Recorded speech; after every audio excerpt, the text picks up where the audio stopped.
Hello friends, welcome है आपका आज की हमारी इस करंट अफेयर की क्लास में। आज की करंट अफेयर की क्लास आपके लिए बहुत इंपॉर्टेंट होने वाली है। यकीन मानिए, आप जिस भी एग्ज़ाम की तैयारी कर रहे हैं, आपके उन सभी एग्ज़ाम्स के लिए इस क्लास का डेटा सफिशेंट होगा। चलिए, तो ये क्लास आपकी डेली होती है और इस क्लास का पीडीएफ पाने के लिए आपको डिस्क्रिप्शन में टेलीग्राम लिंक दिया हुआ है, जाएंगे ज्वाइन कर लेंगे टेलीग्राम चैनल, वहाँ पर आपको पीडीएफ मिल जाएगी। ठीक है, तो इस क्लास को चलिए स्टार्ट करते हैं। अब हमारी करंट अफेयर की क्लास डेली हो रही है, तो भाई आप डेली लेंगे और लास्ट तक क्लास को लेंगे बहुत केयरफुल के साथ में, क्योंकि क्लास का हर एक सवाल आपके एग्जाम के पॉइंट ऑफ व्यू से बहुत इंपॉर्टेंट है। स्टार्ट करते हैं। सवाल नंबर 1, क्वेश्चन नंबर 1 हमारे स्क्रीन पर आ चुका है। कह रहा है कि हाल ही में विश्व के पहले क्रायोवर बेबी कॉरल को कहाँ स्थापित किया गया है।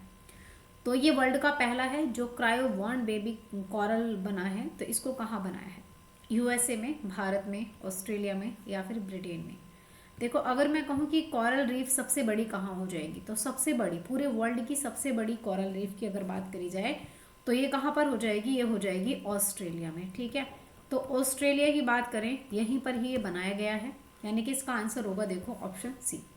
ये कहाँ बनाया गया है? ये बनाया गया है ऑस्ट्रेलिया में, इसको स्थापित किया जा रहा है क्या? पहली बात तो ये है कि भाई ये जो है विश्व का पहला है ना। ये जो बनाया गया है ये विश्व का पहला है। अब आपको पता ही है कि पहली पहली चीज़, जिंदगी की हर एक पहली पहली चीज़ बड़ी इंपॉर्टेंट होती है, चाहे वो कुछ भी हो। तो इसी तरीके से पहला बनाया गया है, इसलिए हमारे एग्जाम के पॉइंट ऑफ व्यू से भी इम्पोर्टेंट होगा। ठीक है, चलो, है क्या चीज़? तो ये ना क्रायोवॉर्न है। ठीक है क्या चीज़? तो ये है आपका क्रायोवॉर्न की बात करें, क्रायोवॉर्न बेबी है। ठीक है, अच्छा, ये कैसा है? अब है क्या? देखो, कोरल है एक प्रकार का, है ना। अब कोरल मैंने आपको बताया है। सबसे पहली बात तो कोरल क्या होते हैं, अगर मैं रीफ की बात करूं कि कोरल क्या होते हैं, तो ये जीव जो होते हैं, यानी कि मरने के बाद जो इनकी भित्ति होती है, इनका अवशेष होता है, उसे ही कोरल कहते हैं। यानी कि जो जीव हैं, इन जीव के मरने के बाद जो शरीर है, यानी कि या जीव के जो मरने के बाद जो इनका शरीर होता है, इनकी भित्ति होती है, वो इकट्ठी होती रहती है, उसे ही कोरल कहते हैं, है ना। चलिए, अब अगर यहाँ पे क्रायो की बात करी जाए तो क्रायो क्या है? क्रायो की बात करें तो बहुत ही बहुत कम टेम्परेचर पर जो है ये फ्रीज किए जा सकते हैं अंडाणु और शुक्राणु, निषेचन है उनका। ठीक है, तो अगर इसकी बात करें कि भाई यहाँ पे क्रायो बॉर्न बेबी क्या है, तो क्रायो बॉर्न बेबी ऐसा है जो बहुत ही कम तापमान पर, मैं कहूँ कि बहुत ही जो है कम तापमान की बात करी जाए, बहुत ही कम तापमान पर ये फ्रीज किए जा सकते हैं, रखे जा सकते हैं ना। फ्रीज किए गए जो अंडाणु होते हैं, अंडाणु, ठीक है, और शुक्राणु हैं। ठीक है, अंडाणु और शुक्राणु हो जाएंगे, और ये जो है निषेचन किए गए होंगे। ठीक है, हाँ सॉरी। तो ये क्या है? बेबी कोरल हो जाएगा। ठीक है, ये बेबी कोरल हो जाएगा। ठीक है, अच्छा, अब बात करें कि ये खोजा ये इसको स्थापित कहाँ पे किया गया है। तो ये कहाँ स्थापित किया गया है अगर बात करें, तो भाई इनको स्थापित किया गया है ऑस्ट्रेलिया में। ठीक है, कहाँ पर? ऑस्ट्रेलिया में इन्हें स्थापित किया गया है, इसीलिए आंसर ऑप्शन सी हो जाएगा। आप इनके दर्शन करने चाहते हो तो ये कुछ कोरल होती हैं, आप देख रहे हो, ये कोरल हैं, प्रवाल भित्तियाँ हैं ये। और वर्ल्ड की सबसे बड़ी कौन सी हो जाएगी? सबसे बड़ी प्रवाल भित्ति ऑस्ट्रेलिया में हो जाएगी। ठीक है, चलिए, अगला सवाल है हमारा, सवाल नंबर 2 है कि हाल ही में आईयूसीएन ने रेड डाटा सूची में मीठे पानी की जो जैव विविधता के महत्वपूर्ण हॉटस्पॉट के रूप में किसे सूचीबद्ध करा है। आईयूसीएन की बात करी जाए तो ये जो आईयूसीएन है, अगर इसकी बात करें तो भाई आईयूसीएन जो है यहाँ पे रेड डेटा, ये मैं कहूँ कि जो जीवों की लिस्ट होती है उसको जारी करती है। ठीक है, आईयूसीएन ने भाई यहाँ पे हाल फिलहाल में एक रेड डाटा सूची जो है, रेड डाटा सूची जारी करी है। ठीक है, रेड डाटा सूची की बात करें तो रेड डाटा सूची जारी करी। अच्छा, एक बात बताओ, अगर आईयूसीएन की बात करी जाए तो बात तो भाई आईयूसीएन की हो रही है, बिल्कुल। अगर मैं सबसे पहले आईयूसीएन की बात करें तो आईयूसीएन जो है, इसकी स्थापना कब होती है? 1984 48 में, 1948 में इसकी स्थापना होती है। और इसका हेड क्वार्टर कहाँ हो जाएगा? तो ये हो जाएगा आपका ग्लैंड, स्विट्जरलैंड में। ठीक है, ग्लैंड, स्विट्जरलैंड की बात करें तो स्विट्जरलैंड में जो है इसका हेड क्वार्टर हो जाएगा। ठीक है, अच्छा, अब बात कर लेते हैं हम यहाँ पे इसकी। तो मीठे पानी की जैव विविधता वाला हॉट स्पॉट की बात करी गई है। बात किसकी करी है इसने कि जो मीठे पानी का जैव विविधता वाला जैव विविधता वाला जो है हॉट स्पॉट की बात करी गई है। ठीक है, इसकी बात करी गई है। अब मैं इसकी बात करूं तो एक चीज़ है, देखो अगर यहाँ पे हॉट स्पॉट मतलब ऐसा जहाँ पे बहुत ज़्यादा जीव जंतु या मैं कहूँ वनस्पतियों की बहुत ज़्यादा प्रजातियाँ पाई जाती हैं ना, उसी एरिया को, उसी क्षेत्र को हम यहाँ पे हॉट स्पॉट बोल देते हैं। ठीक है, ठीक है। अब ये है कहाँ, अगर बात करें कि भाई ये होगा कहाँ, तो ये पश्चिमी घाट में होगा। कौन सा होगा, ये होगा पश्चिमी घाट की बात करी जाए तो भाई ये पश्चिमी घाट में हो जाएगा। और आपको पता है कि इंडिया की भी बात करूँ तो इंडिया का भी सबसे बिगेस्ट जो हॉट स्पॉट है वो कौन सा है, पश्चिमी घाट हो जाएगा। ठीक है, तो ये कहाँ पर है, इस जो है ये कहाँ पे सूचीबद्ध किया गया है, पश्चिमी घाट में। लगभग अगर यहाँ पे प्रजातियों की बात करूँ ना तो 300 से भी ज़्यादा जो है, 300 से भी ज़्यादा यहाँ पे प्रजातियाँ, आपको यहाँ पे 300 से भी ज़्यादा प्रजातियाँ देखने के लिए मिल सकती हैं। ठीक है, और रेड डाटा बुक की बात करें तो सबसे ज़्यादा खतरे वाली ये बुक होती है। अगर रेड सूची में अगर कोई चीज़ रख दी गई है, इसका मतलब है कि बहुत ज़्यादा खतरे में है ना, इसका मतलब होता है खतरे में। तो ये कहाँ पर है, पश्चिमी घाट। आंसर होगा ऑप्शन ए, बिल्कुल करेक्ट आंसर हो जाएगा। ये आप देख रहे हो, ये वाला जो वेस्टर्न घाट की बात करी है ना, जो वेस्टर्न घाट है आप देखेंगे यहाँ से शुरू होता है आपके गुजरात से, यहाँ से गुजरात के निचले छोर यानी कि महाराष्ट्र से, और आप देखेंगे महाराष्ट्र होते हुए साथ में गोवा है, साथ में यहाँ पे आप देखेंगे कर्नाटका केरल वाला एरिया है, पूरे का पूरा ये हमारा जो है पश्चिमी घाट कहलाया जाता है, यानी कि इसको हम वेस्टर्न कोस्ट कह सकते हैं। ठीक है, जो हमारा जो बायोडाइवर्सिटी का हॉट स्पॉट की बात करें तो बायोडाइवर्सिटी के हॉट स्पॉट जो है इंडिया में सबसे पहले तो ये देखा जाता है, और एक और है हमारे पास में जो नॉर्थ ईस्ट वाला है ना।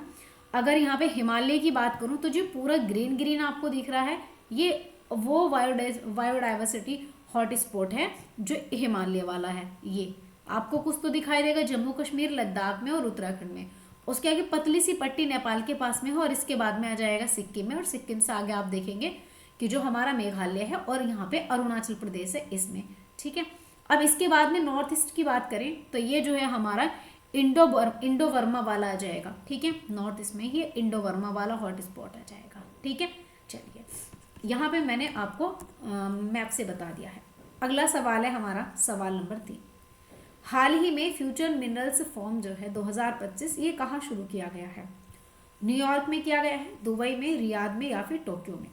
अगर इसकी बात करी जाए फ्यूचर मिनरल्स फॉर्म 2025, तो मैं बात करूँ यहाँ पे कि जो फ्यूचर मिनरल्स फॉर्म 2025 है इसकी। ठीक है, अच्छा सबसे पहली बात तो ये होती है कि भाई इसको होस्ट कहाँ पे किया गया है, किस कंट्री में होस्ट किया है, तो ये होस्ट किया है रियाद में। रियाद किसकी कैपिटल हो जाएगी, जो सऊदी अरेबिया है। अगर इसकी बात करें, दक्षिण अरेबिया है ना, यानी कि जो साउथ अरेबिया की बात करूं तो ये इस अरेबिया की जो है कैपिटल हो जाएगी। अच्छा, दूसरी बात यहाँ पे करी जाए तो भाई ये कब होस्ट किया जाएगा, अगर बात करें तो ये आपका 14 जनवरी को होस्ट किया गया है। अच्छा, और तीसरी बात है कि भाई भारत का कौन सा क्षेत्र आएगा। अगर मैं भारत की बात करूँ कि भाई इंडिया का, तो इंडिया में जो खनन कोयला मंत्री हैं उन्होंने इसमें भाग लिया है। ठीक है, इंडिया के जो खनन कोयला मंत्री हैं, अब मुझे बताओ खनन कोयला मंत्री कौन हो जाएंगे, तो इन्होंने भाग लिया है, यानी कि ये हो जाएंगे जी किशन रेड्डी। कौन है, जी किशन रेड्डी की बात करें तो इनके द्वारा जी किशन रेड्डी इन्होंने भाई यहाँ पे भाग लिया है। ठीक है, अच्छा काम क्या होने वाला है जो हमने यहाँ पे फ्यूचर मिनरल्स, देखो मतलब सीधी सी बात है, मिनरल्स को स्टोर करना है, मिनरल्स को इस तरीके से डिस्ट्रॉय करना है, इस तरीके से लोगों को देना है ताकि नेचर के साथ भी खिलवाड़ ना हो, नेचर भी प्रभावित ना हो, और लोगों की डिमांड भी, रिक्वायरमेंट भी पूरी हो जाए। मतलब क्या है, सीधा सा भाई हमने इसको जो यहाँ पे ये जो फ्यूचर मिनरल्स फॉर्म 2025 जो शुरू किया है रियाद में, भाई क्यों शुरू किया है। अगर आपसे पूछें कि भाई इसका काम क्या है या फिर हमने इसको क्यों स्टार्ट किया है, ऐसा क्या काम था, देखो खनन संबंधित जितनी भी चुनौतियां हैं उनको समाधान करने के लिए, है ना। तो हमने इसको जो है शुरू इसलिए किया है, जो खनन संबंधित जितनी भी चुनौतियां हैं, संबंधित जितनी भी चुनौतियां हैं, इन चुनौतियों की बात करें, इनका समाधान करने के लिए जो है यहाँ पे इनका समाधान करने के लिए हमने इसको स्टार्ट किया है। ठीक है, तो ये शुरू कहाँ पर किया गया है? रियाद में, यानी कि आंसर ऑप्शन सी हो जाएगा। ये मैंने आपको पूरा सवाल बता दिया है, ठीक है। चलिए, तो यहाँ पे देखेंगे हमने कि भाई फ्यूचर के लिए मिनरल्स के लिए हमने यहाँ पे मीटिंग करी है, बैठ करके बातचीत करी है, ठीक है। चलिए भाई, अगला सवाल आ जाता है, सवाल नंबर 4। क्वेश्चन नंबर 4 है कि हाल ही में LVM-3 वाहन परियोजना का निदेशक किसे नियुक्त किया गया है? ये वी नारायणन को, या फिर विक्टर जोसेफ को, OP सिंह को, बहादुर सिंह को। बात किसकी कर रहे हैं? LVM थर्ड व्हीकल की कर रहे हैं। किसकी बात हो रही है? LVM थर्ड व्हीकल की बात हो रही है, ठीक है। चलो, LVM थर्ड व्हीकल की अगर मैं बात करूं तो एक पहली बात तो क्या है, ये परियोजना है। और ये कैसी परियोजना है? ये व्हीकल प्रोजेक्ट है। मतलब ये कैसा प्रोजेक्ट है? ये एक ऐसा प्रोजेक्ट है, व्हीकल प्रोजेक्ट है। अच्छा, सबसे पहली बात तो ये भारत का सबसे भारी व्हीकल प्रोजेक्ट हो जाएगा। अगर बात करें तो भाई इंडिया का सबसे भारी या सबसे बड़ा हो जाएगा, है ना। इम्पोर्टेंट इसलिए है क्योंकि ये जो है भारत का सबसे भारी प्रोजेक्ट हो जाएगा, है ना। चलो भाई, दूसरी बात, इसके निदेशक कौन बनाए गए हैं? अगर बात करें कि भाई इसके जो है निर्देशक कौन बनाए गए हैं, तो इसके निदेशक की बात करी जाए तो विक्टर जोसेफ बनाए गए हैं, ठीक है। विक्टर जोसेफ की बात करें, विक्टर जोसेफ बनाए गए हैं। तीसरी बात, प्रथम मानवयुक्त अंतरिक्ष मिशन जो है इसको शामिल किसमें किया गया है? तो जो गगनयान मिशन है ना, अगर बात करूं कि इसमें जो है इसकी बात करें तो ये जो गगनयान मिशन है इसकी तर्ज पर है ना। और ये पहला ऐसा मिशन था, गगनयान मिशन की बात करें, जो पहला मानवयुक्त अंतरिक्ष मिशन था, ठीक है ये। और दूसरी बात, अगर इसके लॉन्च की बात करें तो भाई लॉन्च किसने किया था? ये इसरो के द्वारा जो है, जो इसरो है इसके द्वारा इसको लॉन्च किया जाता है। अब इसरो यानी कि इसकी स्थापना 15 अगस्त 1969 को इसकी स्थापना होती है, ठीक है। और इसके हेड वर्तमान में वी नारायणन हो जाएंगे। मैंने बात करी थी यहाँ पे आपसे कि भाई इसके निदेशक कौन है? वी नारायण, ये तो इसरो के हेड हो जाएंगे। अगर इनकी बात करें ये तो इसरो के हेड हो जाएंगे। तो आंसर होगा विक्टर जोसेफ, आंसर होगा option B is the correct answer, ठीक है। चलिए, तो यहाँ पे देख रहे हो यही है वी नारायण जोशी।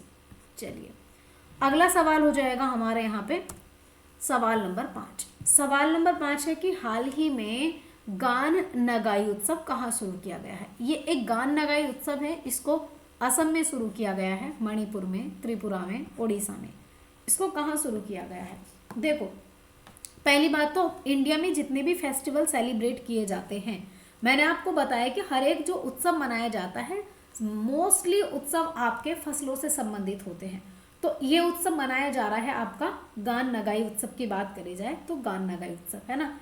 शुरू कहाँ किया गया है? इसको प्रारंभ कहाँ पर किया गया है? तो इसका जो शुभारंभ किया गया है ये मणिपुर में किया गया है। कहाँ पर? मणिपुर की बात करें तो मणिपुर में स्टार्ट किया गया है। अच्छा, इसका संबंध किससे हो जाएगा? अगर बात करें तो ये संबंधित जो होगा, ये जो आपका जेलियाग्रो समुदाय है, एक समुदाय रहता है मणिपुर में जिसका नाम है जेलियाग्रो समुदाय, ठीक है।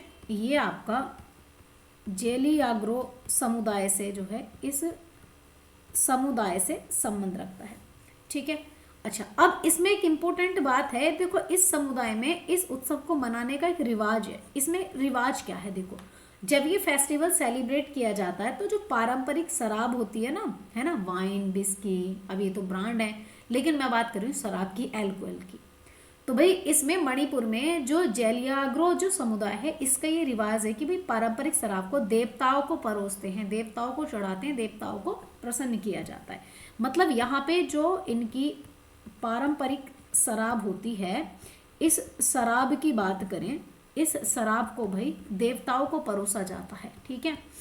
इस उत्सव में देवताओं को परोसा जाता है। अब बहुत सारे स्टूडेंट मेरे कहेंगे कि मैम हम तो जा रहे हैं मणिपुर, इस फेस्टिवल में ज़रूर हम हिस्सा लेंगे, कुछ मिले ना मिले हमारी पसंदीदा चीज़ बस इसी फेस्टिवल में मिलने वाली है। नहीं नहीं, मैंने भैया आपको बताया है उत्तराखंड जाओ, उत्तराखंड में मैंने आपको बताया था कि पहली वाइन इकाई स्थापित की गई है। कहाँ पर की गई है? कोटद्वार में, है ना। वहाँ जाओ, एंजॉय करो, चखने के लिए भी मिलेगी और चखना भी मिलेगा साथ में समझ रहे हो इसका सही आंसर क्या हो जाएगा? सही आंसर हो जाएगा Manipur is the correct answer, है ना। चलिए, तो यहाँ पर आप देखेंगे ये है वो फेस्टिवल जो यहाँ पे गान नगाई फेस्टिवल सेलिब्रेट किया जा रहा है, ठीक है। चलिए भाई, अगला सवाल देख लेते हैं। अगला सवाल है हमारा सवाल नंबर 6। सवाल नंबर 6 कि हाल ही में नाग MK2, अब देखो नाग क्या है, ये एक मिसाइल है और ये कैसी है, एंटी टैंक मिसाइल है। एंटी टैंक मिसाइल कौन सी होती है, जिसको दागो और भूल जाओ, वो उसको अपना टारगेट वो खुद ढूंढ लेगी, तुम्हें बताने की जरूरत नहीं है ना। ठीक है, तो इसका जो है सफल फील्ड ट्रायल किया जा चुका है। तो भाई ये ट्रायल कहाँ पर हुआ है, आप ये बताओ। राजस्थान में हुआ है, गोवा में, उड़ीसा में, या फिर आंध्र प्रदेश में। देखो आंसर होएगा इसका राजस्थान, है ना। अगर मैं राजस्थान की बात करूं, सबसे पहले तो भाई बात कर लेते हैं नाग MK मिसाइल की। एक मिसाइल है नाग MK2, और ये मिसाइल भाई किस, सबसे पहली बात तो भाई किस प्रकार की, किस टाइप की है अगर बात करें तो इसका जो टाइप है, इसका जो प्रकार है, ये एंटी टैंक मिसाइल है। एंटी टैंक मिसाइल है, मतलब क्या है कि ऐसी मिसाइल है, इसको हम एक ऐसी मिसाइल कह सकते हैं कि दागो और भूल जाओ, है ना। एंटी टैंक मिसाइल है, यानी कि मतलब सीधा से ये फायर फॉरगेट वाली, है ना। ये कैसी है, मतलब भाई सीधा सा ये है कि ये मिसाइल फायर फॉरगेट सिद्धांत पर है। ठीक है, फायर कर दो और फॉरगेट हो जाओ भैया। फॉरगेट मतलब भूल जाओ, इस वाले सिद्धांत पे काम करती है। अच्छा, अब इसका ना सफल फील्ड ट्रायल कर लिया है, तो भाई इसका ना सक्सेस हो चुका है। जो फील्ड में ट्रायल किया गया है, इस मिसाइल का जो ट्रायल हुआ है, ये ट्रायल भाई सक्सेस हुआ है, सफल हुआ है। तो ये ट्रायल कहाँ किया गया है, अगर इस ट्रायल की बात करें तो ये किया गया है राजस्थान में, और राजस्थान में भी कहाँ पे, पोखरण में। कहाँ पे, राजस्थान के पोखरण में इसका ट्रायल किया गया है। ठीक है, अच्छा करा किसने है भाई इसका ट्रायल, तो बनाई किसने है, ये किसने बनाई है, आप कहोगे ये बनाई है DRDO के द्वारा बनाई गई है, defence research development organisation.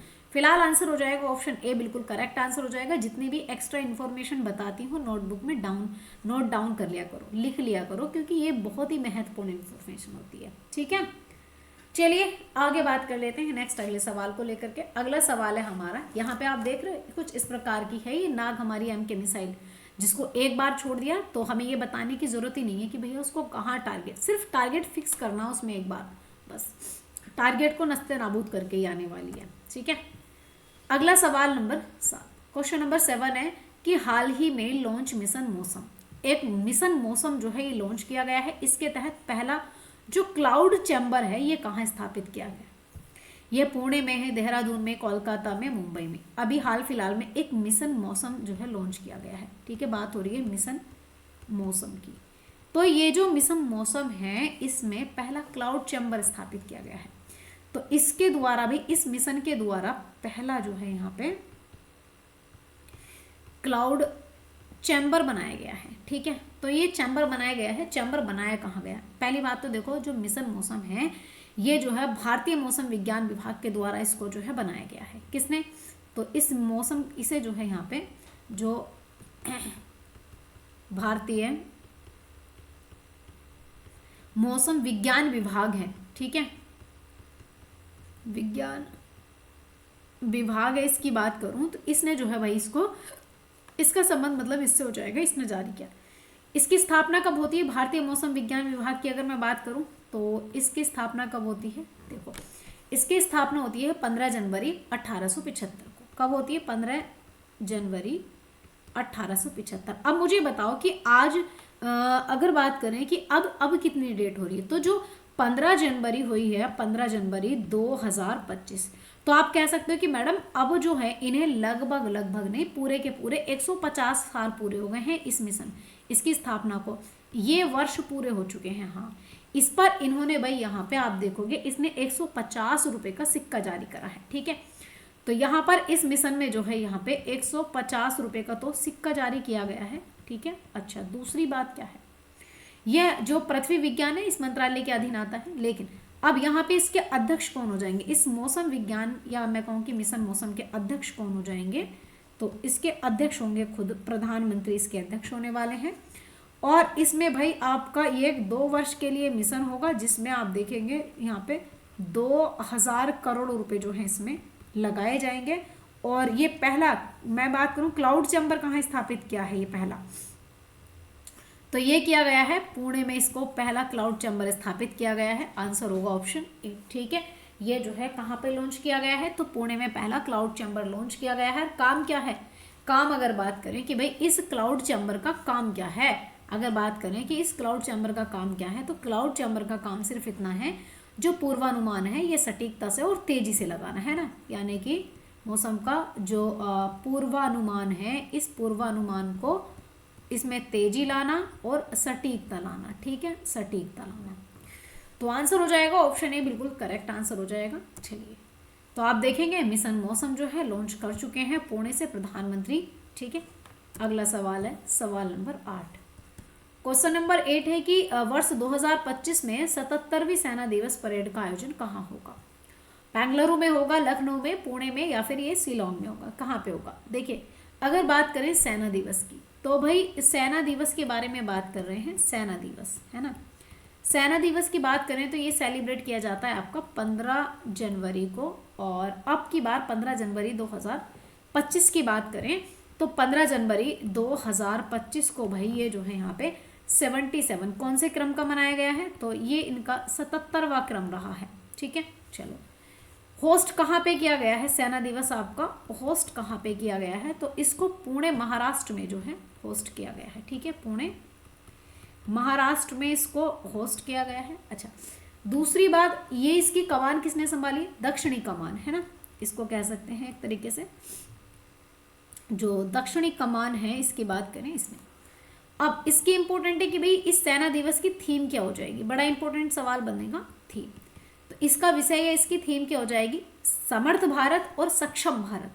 Theme हो जाएगी इसकी समर्थ भारत और सक्षम भारत, जो है सक्षम भारत, ठीक है, इसकी थीम हो जाएगी। अच्छा, दूसरी बात है कि इसमें भाग किसने लिया है? इस दिवस में जो भाग लिया है वो किस देश ने लिया है? तो नेपाल की जो सेना बैंड है इसने, ठीक है, यानी कि जो नेपाल की सेना बैंड है इसने जो है यहाँ पे इसमें सेना बैंड ने इसमें भाग लिया है, ठीक है।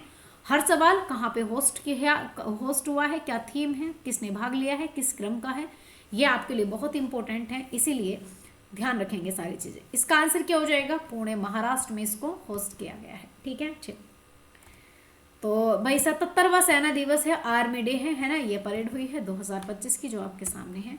अगला सवाल नंबर 9। सवाल नंबर 9 है कि हाल ही में केंद्र सरकार ने किस जानवर पर जो है, या किस जानवर पर होगा यहाँ पे, जानवर, किस जानवर पर दुष्प्रभाव के कारण पशु में जो दर्दों से निवारण के लिए एक दवाई दी जाती है जिसका नाम है यहाँ पे निमेसुलाइड, तो निमेसुलाइड पर रोक लगा दी है। ये एशियाई शेर पर प्रभाव डाल रही है दवाई निमेसुलाइड, गिद्धों पर, जंगली हाथियों पर, या फिर बाघ पर? देखो, यहाँ पर एक दवाई है जिसकी मैं चर्चा करूंगी अभी, इसका नाम है निमेसु, ठीक है, निमेसुलाइड की बात करें तो ये एक दवाई है निमेसुलाइड, ठीक है। जो ये निमेसुलाइड दवाई है ना, देखो, जो निमेसुलाइड दवाई है ये पशुओं को दी जाती है। किसको दी जाती है? ये पशुओं को दी जाती है। क्यों दी जाती है? कि जो पशुओं में दर्द है ना, इस दर्द को कम करने के लिए या इसमें राहत के लिए जो है दवाई दी जाती है पशुओं को, दर्द निवारक दवाई है ये, ठीक है। अच्छा, अब इसका जो प्रभाव है पशुओं को ही दी जाती है, दर्द निवारक दवाई है पशुओं को दी जाती है, लेकिन होता क्या है, अब जैसे पशु मर जाते हैं, इनके मरने के बाद में, जैसे ये मर जाते हैं, इनके मरने के बाद में जो गिद्ध होते हैं, गिद्ध इन पशुओं के खाते हैं, ठीक है, इनको खाते हैं। जब ये गिद्ध इनको खाते हैं तो भाई ये किसके शरीर में जाती है? फिर ये जो दवाई है ये जाती है इन गिद्धों के शरीर में। जब इन गिद्धों के शरीर में जाती है तो भाई अब यहाँ पे गिद्ध इससे प्रभावित हो जाते हैं। गिद्ध प्रभावित क्या होते हैं? गिद्धों में विषाक्तता बढ़ जाती है ना, जहरीली यानी कि विषाक्तता बढ़ जाती है। और जब विषाक्तता बढ़ती है तो गिद्धों की जो किडनी है, किडनी फेल हो जाती है। और जब गिद्धों की किडनी फेल हो जाएगी तो भाई ये क्या होते हैं, धीरे धीरे इनकी प्रजाति जो है खत्म होती चली जा रही है ना, इनकी डेथ हो जाती है। तो इस पर प्रतिबंध लगा दिया है। और ये प्रभाव किस पर डाल रही है? ये गिद्धों पर प्रभाव डाल रही है। इसीलिए केंद्र सरकार के द्वारा निमेसुलाइड दवाई को पशुओं को दिए जाने पर प्रतिबंध लगा दिया है ना। आंसर क्या हो जाएगा भाई? ये इफेक्ट डाल रही है डायरेक्टली गिद्धों पर, है ना। ये देख रहे हो, ये गिद्ध है और ये इनकी इतनी सारी टैबलेट हैं जो इनकी जानलेवा हो रही हैं। अगला सवाल है हमारा सवाल नंबर 10। सवाल नंबर 10 है कि हाल ही में भारत बिग डेटा और डेटा विज्ञान पर संयुक्त राष्ट्र विशेषज्ञों की जो समिति है इसमें हुआ है शामिल। और ये पूछ रहा है कि भैया इसकी स्थापना कब हुई थी? किसकी? यानी कि UNCEBD की। यानी कि अगर बात करें तो जो बिग डेटा और डेटा विज्ञान संयुक्त राष्ट्र है, इसकी स्थापना पूछा 2014 में हुई थी, 2016, 2018, 2020। देखो बात किसकी हो रही है, बात सीधी सी बात है, बात हो रही है UNCEBD की, है ना। हम इसकी बात कर रहे हैं, ये जो है ना UNCEBD, जो हमारा UNCEBD है, इसकी बात कर रहे हैं, ठीक है। अच्छा, यूनाइटेड नेशन, यूएन की तो आपको फुल फॉर्म पता है, यूनाइटेड नेशन, और ये क्या हो जाएगा आपका committee of expert of big data, है ना, इसको कह सकते हैं। ये क्या है आपका committee of expert of big data, ये इसकी फुल फॉर्म हो जाएगी। अच्छा, अब इसमें जो है कौन शामिल हुआ है, अगर बात करें कौन सा देश शामिल हुआ है, तो भाई हमारा जो देश है भारत, इसमें इंडिया शामिल हो गया है, ठीक है। अच्छा, इसमें अगर मैं बात करूं तो ये जो इंडिया शामिल हुआ है, इंडिया शामिल क्या हुआ है, इसमें काम क्या होगा, इंडिया इसमें काम क्या करेगा, तो काम ये करेगा जो डेटा है इसका संरक्षण करेगा, ये संरक्षण करेगा और इसको बेहतर बनाएगा, है ना, इसका बेहतर उपयोग कैसे हो इसके बारे में बताएगा। इसकी स्थापना कब हुई थी, अगर बात करें तो इसकी स्थापना कब होती है, अगर स्थापना की बात करी जाए तो 2014 में इसकी स्थापना होती है।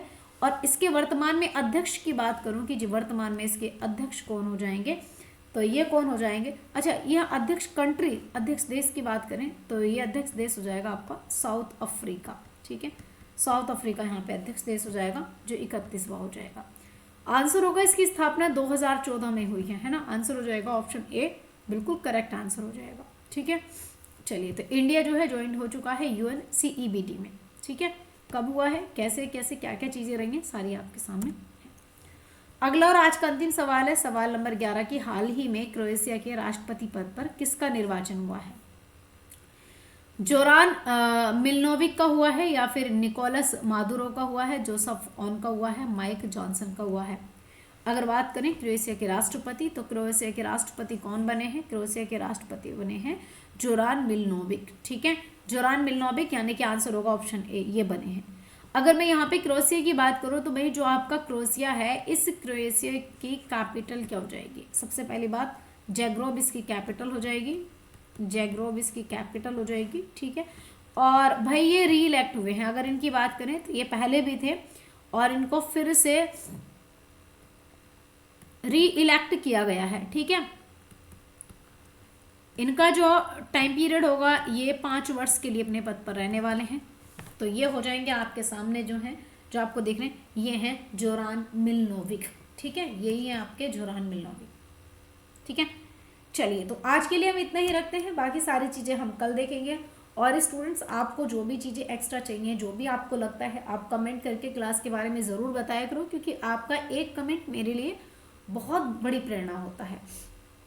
तो अगर इसमें और भी चीज़ें एक्स्ट्रा जोड़नी है या इसको हम क्लास को और किस तरीके से डिज़ाइन कर सकते हैं, किस तरीके से चीज़ में इस क्लास में और चीज़ें ऐड कर सकते हैं, वो भी आप मुझे बताते चलेंगे, कोई कमी है तब भी बताएंगे, है ना। चलिए, thank you for watching guys, thank you so much.